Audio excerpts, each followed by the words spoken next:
You're watching Hudson Valley Television, Greene and Columbia County's only local broadcast station. We weren't rolling all that time? For Pete's sakes. One of the most incredible moves I've seen in years. I mean, from 8th to 1st, and it seemed like one fell swoop. It took a couple of picks, but it's like you took 4 of them at once, and then the next 4 at once. And it was just a matter of picking a lane. I just went up. I went up on the top there and wanted to give it a shot. And when I saw nobody else went up there with me, I said, "Man, it's wide open now. Gas it up and go." And that was the lane that I should have been in right from the start. But it's a little tougher in traffic. There's guys kind of moving all over the place, trying to be a little bit conservative. And man, once we got up there, we must have picked it up a second lap. It really felt good. But now you were showing off because Mom was here, right? That's right. Yeah, I don't get that. I was going to pick on you about being a mama's boy. I take care of my mom, and I see your mother definitely goes almost everywhere with you. It's pretty spectacular that after all these years, my mom's still here with me. Watching us race and she still likes you. Being the biggest fan. Yeah, which is even more spectacular. That's right. It's amazing. But now this was 92 career wins. We started the season at 84, was it? That should have been, I think, my 8th for the year. Yeah, I'm pretty sure it was. Yeah. Now, if you do that again next year, you'd be the first one to win 100 races here. Yeah, right. You broke a record tonight, Brett Hearn's record. You just broke. That's right. Yep. And every win from now on will be a new record. A new legacy at yet another track. You pretty much own Orange County as it is. It's where everybody always associates you with anyway. Yeah, we were just talking about CJ, and it was in the early '90s when he called me up and asked me what it would take, to get Brett Hearn to come to Malta, and I had only raced here maybe once or twice in the early part of my career. I didn't even know how to get here really, and he talked me into giving it a shot, and we ended up liking it. We ran part-time for a couple of years, and then I guess I've basically been full-time since maybe like '95 or so. I'm sure I can speak for half of the modifieds in the pits. Are kind of, I think they wish that this meeting never took place. Yeah, right. Jack Johnson told me to tell you suck. They can thank CJ for that. It was CJ's fault. That's right. Now that he's not here to blame. Right?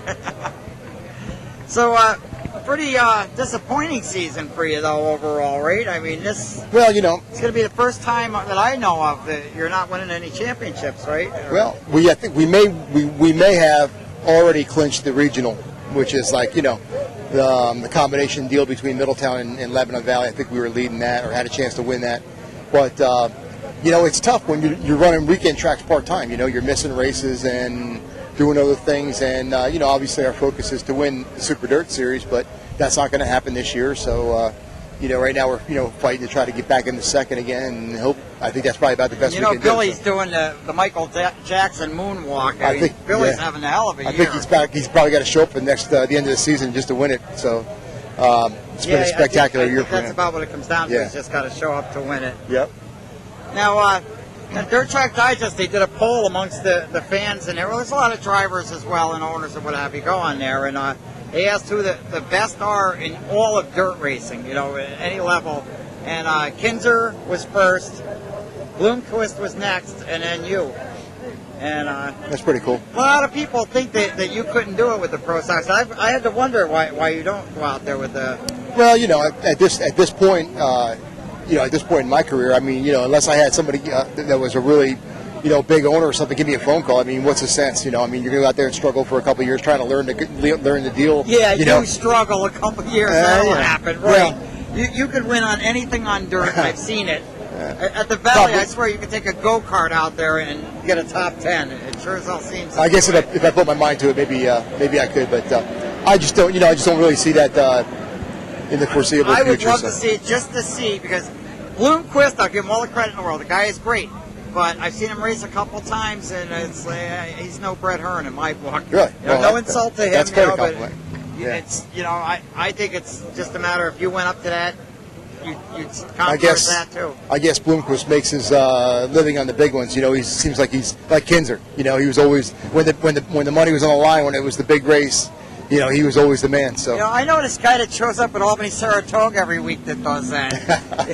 Where the big money's on the line. Reggie Jackson. I once called you Babe Ruth. You're more like Reggie Jackson. When the big money races come up, you seem to be You know, and Billy Decker too. You got to give Billy credit. He steps won up. his share of the big ones. Mm-hmm. You know, he steps things up a notch for the bigger money. Yep. But does that actually influence you when you're out there? Do you ever even have time to think, all right, well, this one's $10,000 and put that little bit more? I don't know if you do when you're out there. You know, you think about it when you're getting ready for it. You know, you might put that little bit extra effort into preparation. You know, I mean, that preparation's really been the key to my whole thing, you know. I mean, oh, yeah. we come to the race ready to win the race, you know, and there's a lot of work that goes on behind the scenes to get to that point. I pointed that out to some drivers a few weeks back. I see Brett's out there checking the track with his foot. He's actually out there seeing what the consistency of the track is like. That's going to make the difference where he runs on the track. You do your homework, and that makes a huge difference. Yeah, definitely. Well, we know you got some celebrating to do. I'll give Kenny Tremont here congratulations. Yeah, congratulations to Kenny. He kicked your ass finally. Yeah, he had a great year. Yeah, he did for not winning a race. Mr. Consistency. Okay. Hope we